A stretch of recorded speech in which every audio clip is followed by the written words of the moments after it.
Good morning, I'm Nivariti Manu and this is your morning news fix for Monday, 22nd of June. In this update, a banking expert believes proposed adjustments for KiwiSaver could set up New Zealanders for the future. Nationals committing to make the scheme compulsory if re-elected, promising a $1,500 boost for every newborn. It will also raise minimum contributions, make employers contribute for staff over 65 and for staff on paid parental leave. Massey University's Claire Matthews says $1,500 will make a real difference by the time someone buys their first home. Questions over whether the Greens' new tax package would work in practice.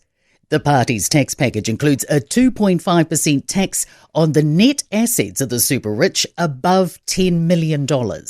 It also sets a higher tax rate for large corporates, a levy on our 4 big banks, and a tax on offshore profits earned by tech giants.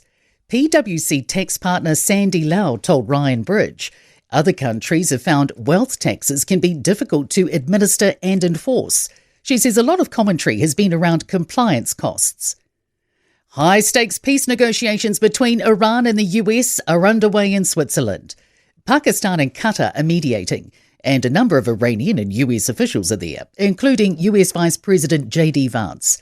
Talks started with a focus on conflict in Lebanon, the Strait of Hormuz, and Iran's nuclear program.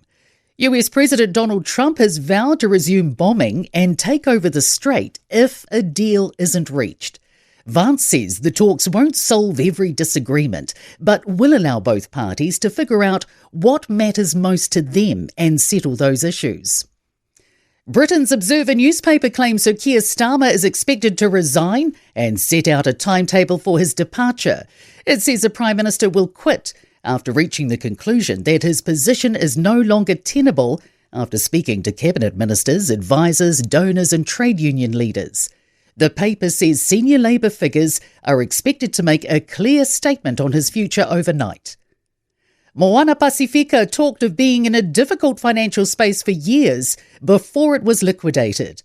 The Super Rugby franchise went into liquidation in May this year, leaving uncertainty over whether a $2.7 million government loan would be repaid.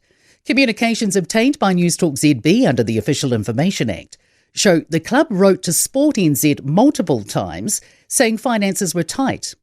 In February 2025, Moana Pacifica wrote saying it had an unwavering commitment to honouring the terms of the loan.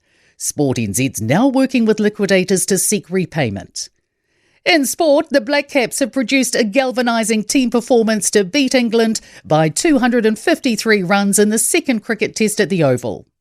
A memorable opening NRL match for the Warriors at Christchurch's 1NZ Stadium, beating the Cowboys 38-20. 8 teams who drew their opening matches are back in action at the FIFA World Cup today, including the All Whites meeting Egypt and Vancouver from 1 p.m. Just over 3 months since Dave Rennie was appointed, he names his first All Black squad at midday today. I'm Nivariti Manu. That's your latest news fix. We'll be back with the next update at midday from the Newstalk ZB newsroom.